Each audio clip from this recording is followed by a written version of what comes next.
ដ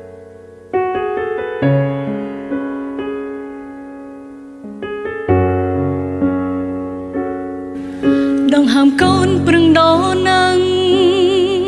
ក្រោយពេលដែលម៉ែមិននៅអារម្មណ៍កូនសានសោកសៅកូនព្រមទូទុកផែនដីជាកូនស្រីដែលគ្មានម៉ែវាសនាគ្មានកូនដៅជីវិតកូនខ្វងភាពកងក្ដៅតែកូននៅស៊ូពាក្យពេចន៍ម៉ែបានប្រដៅតែនៅជាប់ក្រអៅបេះដូងកូ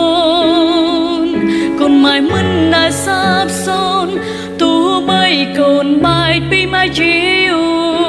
រកូនធ្លាប់រស់នៅមានម៉ែ